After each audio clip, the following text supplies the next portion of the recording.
അല്ല, എനിക്കിതിനെക്കുറിച്ച് കൂടുതൽ പറയേണ്ട കാര്യമില്ല. ഏത് കഴിവ് നോക്കൂ. അല്ല, ജാവേദ്കർ സംസാരിച്ചപ്പോഴും എന്ന മാധ്യമങ്ങളുടെ സൃഷ്ടിയാണ്. ഇതുവരെ നിങ്ങൾ ഇത്രയും പ്രഗത്ഭന്മാരായിട്ടുള്ള മാധ്യമ പ്രവർത്തകന്മാരുണ്ടായിട്ട് ശ്രീമാൻ ജാവേദ്കർജിയുടെ ഒരു സ്റ്റേറ്റ്മെന്റ് പോലും പുറത്തു വന്നിട്ടില്ലല്ലോ. അതുകൊണ്ട് ജാവേദ്കർജിയുടെ സ്റ്റേറ്റ്മെന്റ് പുറത്തു വന്നിട്ട് നമുക്ക് അതിനെ കുറിച്ചിട്ട് പ്രതികരിക്കാം.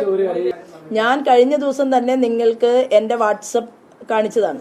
ആ വാട്സപ്പിൽ ജയരാജന്റെ മകൻ വിളിക്കൂ, ഈ നമ്പറിൽ കോണ്ടാക്ട് ചെയ്യൂ എന്ന് അയച്ചിട്ടുള്ള സന്ദേശവും ഞാൻ വായിക്കാൻ തന്നതാണ്. മറ്റൊന്ന്, എന്നോട് ആരാണ് ആവശ്യപ്പെടുന്നത്? ഈ ഫോട്ടോകളെല്ലാം ആ ഫോണിലേക്ക് അയച്ചു കൊടുക്കണമെന്ന് ശ്രീമാൻ EP ജയരാജനാണ് ആവശ്യപ്പെട്ടത്. എന്തിന്? മക്കൾ ചോദിച്ചു അത്രേ, ശോഭാ സുരേന്ദ്രൻ അങ്ങനെ ഡൽഹിയിൽ ഇത്രമാത്രം ബന്ധമുണ്ടോ എന്ന് മക്കൾ ചോദിച്ചു എന്നാണ് പറയുന്നത്. എന്തിന്റെ പേര് ചോദിച്ചു എന്നൊന്നും അദ്ദേഹം പറഞ്ഞിട്ടില്ല. ആ സമയത്താണ് ഉത്തർപ്രദേശിലെ മുഖ്യമന്ത്രിയുമായിട്ട് ഞാൻ ഇരിക്കുന്ന, അതായത് ഉത്തർപ്രദേശിൽ ഇരിക്കുന്ന, സംഭാഷണത്തിന് വേണ്ടി ഇരിക്കുന്ന ഞങ്ങൾ രണ്ടുപേരും ഇരിക്കുന്ന ഒരു ഫോട്ടോ, അതുപോലെ തന്നെ അഖിലേന്ത്യാ തലത്തിൽ അമിത്ഷാജിയും ഞാനും തമ്മിലുള്ള മാധ്യമ പ്രവർത്തകർക്ക് പോലും കിട്ടാത്ത ഫോട്ടോകൾ, ഈ ഫോട്ടോകളെല്ലാം EP ജയരാജനാണ് ചോദിച്ചു വാങ്ങിയത്. അല്ലാതെ എനിക്ക് വെറുതെ ഒരു സുപ്രഭാതത്തിൽ, ഇവിടെ നിങ്ങൾ മാധ്യമ പ്രവർത്തകരുണ്ടല്ലോ, ഏതെങ്കിലും ഒരു മാധ്യമ പ്രവർത്തകൻ ആവശ്യപ്പെടാത്ത ഒരു ഫോട്ടോ, അഖിലേന്ത്യാ തലത്തിലെ നേതാക്കന്മാരും ശോഭാ സുരേന്ദ്രനുമായിട്ട് നിൽക്കുന്ന ഫോട്ടോ ഞാൻ ഇന്ന് വരെ ഒരു മാധ്യമ പ്രവർത്തകൻ അയച്ചു തന്നിട്ടുണ്ടോ? മക്കളെ ബോധ്യപ്പെടുത്താനായിരിക്കണം. ശോഭാ സുരേന്ദ്രൻ ഇത്രയും സ്വാധീനമുണ്ട്, അവരെട്ട്, അതിൽ DL സന്തോഷിയുണ്ട്, അതുപോലെ തന്നെ അമിത്ഷാജി ഉണ്ട്, ശോഭാ സുരേന്ദ്രനുണ്ട്, ഞങ്ങളുടെ നദ്ദാജി ഉണ്ട്, ഞങ്ങളെല്ലാവരും ഒരുമിച്ചിരിക്കുന്ന ചില ഫോട്ടോകളൊക്കെ ഉണ്ട്. അപ്പൊ ആ ഫോട്ടോ വീട്ടിൽ കാണിക്കാനായിരിക്കുമോ എനിക്കറിയില്ല. ആ മകനെ റിനൻസൻസ് ഹോട്ടലിൽ കണ്ട ഡേറ്റ് ഞാൻ ഇന്നലെ തന്നെ തന്നിരുന്നു, വാട്സാപ്പിലൂടെ ഞാൻ കാണിച്ചിരുന്നു. അതിനുശേഷം എനിക്കറിയില്ലല്ലോ എന്താ നടന്നത് എന്ന്. അതിനുശേഷം ഞങ്ങൾ തമ്മിൽ സംസാരിച്ചിട്ടില്ല. ആദ്യമായിട്ട് ഇദ്ദേഹത്തെ നമ്മൾ കാണുന്ന സമയത്ത് ഞാൻ പറഞ്ഞല്ലോ, ഏതാണ്ട് ഒരു 2-2.5 വർഷം ആ ഒരു കാലയളവിൽ നമ്മൾ ഈ വിഷയത്തെ കുറിച്ചിട്ട് നന്ദകുമാർ സംസാരിക്കുകയാണ്. നന്ദകുമാർ സംസാരിച്ചതിന് ശേഷവും 2-3 മാസങ്ങൾ കഴിഞ്ഞിട്ടാണ് നമ്മൾ കാണുന്നത്. അപ്പോൾ അത്രയും കാലതാമസം എടുക്കാൻ, തീരുമാനങ്ങൾ എടുക്കാനുള്ള ഒരു എന്താ പറയുക, വിമ്മിഷ്ടം എന്ന് പറയും, ഉണ്ടായിരുന്നു ശ്രീമാൻ EP ജയരാജന്. അപ്പോൾ അതെല്ലാം ആലോചിച്ച് തീരുമാനിച്ച് എത്രയോ നാളുകൾക്ക് ശേഷമാണ് ഇദ്ദേഹം ഡൽഹിയിലേക്ക് ആ ഒരു കൂടിക്കാഴ്ചയ്ക്ക് വേണ്ടിയിട്ട് മനസ്സുകൊണ്ട് തയ്യാറാകുന്നത്.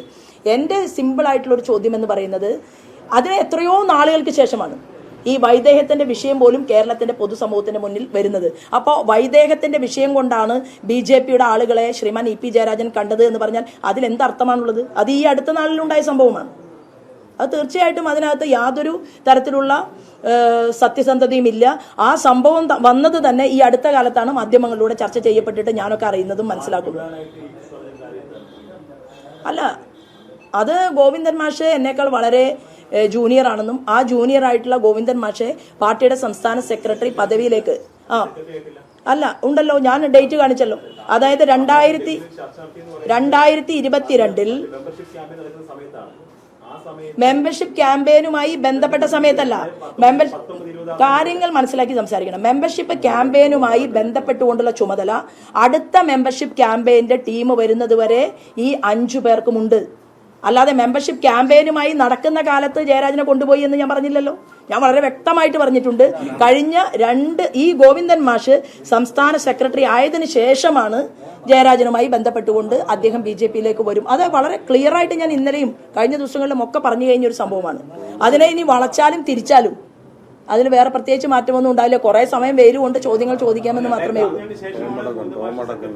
ഗോവിന്ദൻ മാഷ് സെക്രട്ടറി ആയതിനു ശേഷമാണ് പ്രഭാരിയായിട്ടില്ല.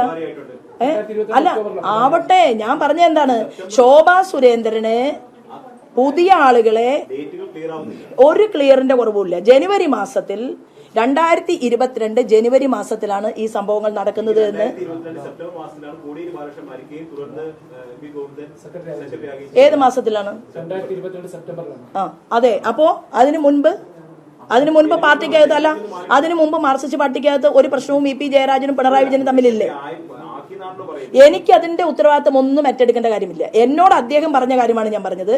എന്നേക്കാൾ ജൂനിയർ ആയിട്ടുള്ള ഗോവിന്ദൻ മാസ്റ്റർ സംസ്ഥാന സെക്രട്ടറിയായി ഞാൻ മനസ്സിലാക്കിയത് അതിൽ അമർഷവും ദുഃഖവും ശ്രീമാൻ EP ജയരാജൻ ഉണ്ടായിരുന്നു. ഞാൻ വളരെ ക്ലിയർ ആയി പറഞ്ഞു, 2022 ജനുവരിയിൽ ഈ ചർച്ചകൾ നടക്കുന്നു അല്ലെ? ഗോവിന്ദൻ മാസ്റ്ററുടെ യാത്ര വന്ന ദിവസം ഞാൻ അദ്ദേഹത്തെ രാമനിലയത്തിൽ കാണുന്നു. വെണ്ണലയിലെ വീട്ടിൽ, നന്ദകുമാറിന്റെ വീട്ടിൽ എത്രയോ മാസങ്ങൾക്ക് മുൻപാണ് കണ്ടിട്ടുള്ളത്. ഞാൻ വളരെ വ്യക്തമായി ഇതെല്ലാം പറഞ്ഞല്ലോ. നിങ്ങൾക്ക് ചില ആളുകൾക്ക് ശ്രീമാൻ ഇ.പി. ജയരാജൻ ശോഭാ സുരേന്ദ്രനെ കണ്ടിട്ടില്ല എന്ന് സ്ഥാപിക്കാൻ താല്പര്യമുണ്ടെങ്കിൽ ആ വാർത്ത കൊടുക്കണം. സംസ്ഥാന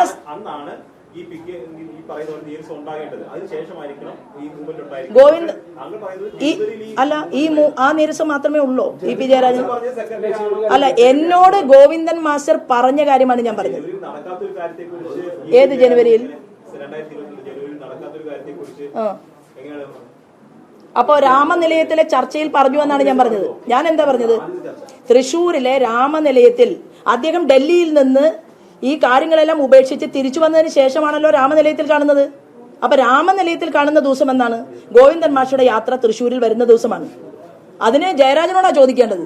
അതായത് എല്ലാം വേണ്ട എന്ന് വെച്ച് തിരിച്ചു വന്ന ആൾ വീണ്ടും രാമനിലയത്തിൽ വരുന്നത് ഇടതുപക്ഷ ജനാധിപത്യ മുന്നണിയുടെ ഒരു ചുമതല കൊടുത്തുകൊണ്ട് ഉപതെരഞ്ഞെടുപ്പ് നടക്കുന്ന സമയത്ത്, ഉമ്മ ടീച്ചർ മത്സരിക്കുമ്പോൾ ഉപതെരഞ്ഞെടുപ്പ് നടക്കുന്ന സമയത്തിന് ശേഷം പാർട്ടിയിൽ വലിയ മൂവ്മെന്റ് ഉണ്ടാക്കാൻ സാധിച്ചില്ല എന്ന് പറഞ്ഞുകൊണ്ടാണല്ലോ ഈ ഗോവിന്ദൻ മാഷ് സംസ്ഥാന സെക്രട്ടറി ആയത്.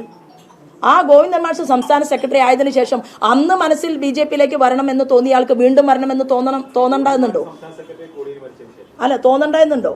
ഗോവിന്ദൻ മാഷ് സംസ്ഥാന സെക്രട്ടറി ആവുന്നതിന് മുൻപും ജയരാജനെ ബി.ജെ.പിയിൽ വരാൻ ആഗ്രഹിക്കാം, ശേഷവും ആഗ്രഹിക്കാം. ഞാൻ വളരെ സത്യസന്ധമായിട്ടാണ് ശ്രീമാൻ ഇ.പി. ജയരാജന്റെ വാക്കുകളെ കണ്ടത്. വളരെ സത്യസന്ധമായിട്ടാണ്. അതിൽ അദ്ദേഹത്തിന് പല രീതിയിലും പല കാര്യങ്ങളും എന്നോട് നേരിട്ട് പറയാൻ താല്പര്യമില്ല എന്നും നേരിട്ട് എൻ്റെ അഖിലേന്ത്യാ തലത്തിലുള്ള ഏറ്റവും വലിയ ആളുകളുമായിട്ട് സംസാരിക്കണമെന്നുമാണ് അദ്ദേഹം എന്നോട് ആവശ്യപ്പെട്ടത്. ഞാനതൊന്നും കൂടുതൽ ചോദിക്കാനും ശ്രമിച്ചിട്ടില്ല. നിങ്ങൾ എനിക്ക് പറയാനുള്ള കാര്യങ്ങൾ പറഞ്ഞു കഴിഞ്ഞു. ഇനി ബാക്കി സംശയമുണ്ടെങ്കിൽ അത് എൻ്റേതായിട്ടുള്ള കോൺഫിഡൻഷ്യൽ മാറ്റർ. ഞാനുമായിട്ട് എത്ര വലിയ വലിയ നേതാക്കന്മാർ സംസാരിക്കുന്നു, ഞാൻ ആരെയെല്ലാം കാണുന്നു, ഏത് അഖിലേന്ത്യാ നേതാവിനെയാണ് ഞാൻ അവരുടെ മുന്നിൽ ഇരുത്തി കൊടുക്കുന്നത് എന്നൊക്കെ ഞാനുമായിട്ട് ചർച്ചയ്ക്ക് വരുന്നവർ തീരുമാനിച്ചാൽ മതി.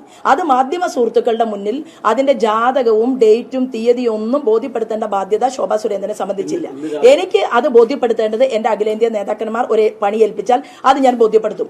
കേരളത്തിന്റെ സംസ്ഥാന ഘടകത്തിന്റെ അധ്യക്ഷൻ ശ്രീമാൻ സുരേന്ദ്രൻ ശോഭ ഇന്ന പണി ചെയ്യണം, ഇന്ന ജോലി ചെയ്യണം എന്ന് പറഞ്ഞ് എന്നെ ഏൽപ്പിച്ചാൽ ഞാൻ അദ്ദേഹത്തെ ബോധ്യപ്പെടുത്തും. അല്ലാതെ മാധ്യമ സുഹൃത്തുക്കൾക്ക് ഇതിന്റെ ഡാറ്റയും വിവരവും രേഖയും ഒന്നും മുന്നിൽ വെക്കേണ്ട ഒരു ബാധ്യതയും എന്നെ സംബന്ധിച്ചില്ല.